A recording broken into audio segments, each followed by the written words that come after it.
Hello दोस्तों, मैं हूं दिनेश केवोरा। आप सबका स्वागत है न्यूज़ टाइम में। दोस्तों, नागालैंड की जो समस्या है 100 वर्ष से अधिक की समस्या। बहुत बार लगता है कि नागालैंड की समस्या सॉल्व हो जाएगी। 1946 की बात है, जब भारत की आज़ादी की बातें चल रही थी, तो तब उस समय फीजो थे उनके नागा जो रेबल्स होते थे प्रमुख, उन्होंने भारत में मिलने से मना कर दिया था। और जहाँ तक मेरी जानकारी है, नागा स्टेट ही एकमात्र वो स्टेट थी जिसने भारत के अंदर ना मिलने का फ़ैसला किया था और ना ही भारत के संविधान और झंडे को मानने का फ़ैसला किया था, जिसको पंडित नेहरू ने स्वीकार नहीं किया था।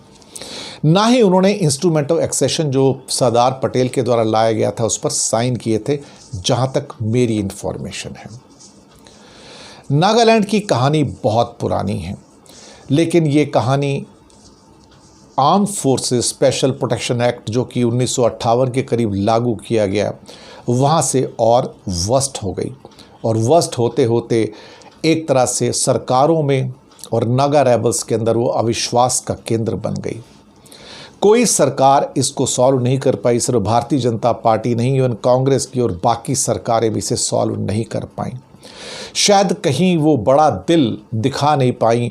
और उसके बाद आर्म फोर्सेस के द्वारा, चूंकि उनको अधिकार मिलते हैं एफस्पा के द्वारा, arm forces special protection act में, फिर उसके बाद एक लंबा दौर है जहां पर सिटीजन्स को कभी कभी इस बहाने से कभी उस बहाने से मार दिया जाता है, या कहीं ना कहीं ऐसी कहानियां लिखी जाती हैं जो दमन की कहानियां हैं।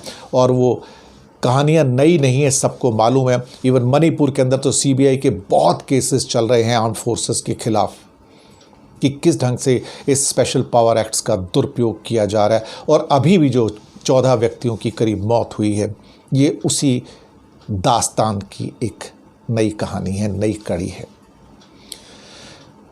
फिलहाल तो जो हालात निकल कर आ रहे हैं वो ये कहते हैं कि इवन कांग्रेस का एक दल वहाँ जाना चाहता था, उनको जोरहाट में रोक लिया गया और ये कहा गया कि आपको आगे जाने की इजाज़त नहीं है। आज हालात ये हैं कि अपने देश में आप आगे जाकर किसी एक हिस्से में मुआयना नहीं कर सकते हैं, आपको अधिकार नहीं है। कोई भी पार्टी का जो एक दल होता है उसको वहाँ जाने की परमिशन नहीं है। कहीं ना कहीं केंद्र सरकार ने इसको अपना प्रेस्टीज इशू बना लिया है और ये कहने की कोशिश की है यहाँ पर कि ज़िंदगी में अगर आपको हमारे साथ रहना है तो आप दिल्ली में बैठे रहिए, आप बाकी जहाँ भी ट्रबल सम स्टेट्स है वहाँ मत जाइए। ये कैसी कहानी लिखी जा रही है जहाँ पे आप जाके मुआयना नहीं कर सकते, लोगों के दर्द नहीं बांट सकते, उनके साथ संवेदना नहीं व्यक्त कर सकते। हर चीज़ में आपको दाल में काला नज़र आता है। लेकिन arm forces special power act को तो एक दिन जाना ही पड़ेगा, क्योंकि एक लोकतांत्रिक सोसाइटी के अंदर इस प्रकार के एक्ट्स की कोई कीमत नहीं है, ना ही होने चाहिए। अगर लोगों का दमन करना है उसके द्वारा, जो होता आया है कई स्टेट्स में, तो फिर तो इनको हटना ज़रूरी है। और आज एक नहीं कई चीफ मिनिस्टर्स की डिमांड कर रहे हैं। कश्मीर भी डिमांड कर रहा है, मेघालय भी डिमांड कर रहा है, हालांकि मेघालय में वो नहीं है। नागालैंड भी डिमांड कर रहा है, उनके भी चीफ मिनिस्टर डिमांड कर रहे हैं।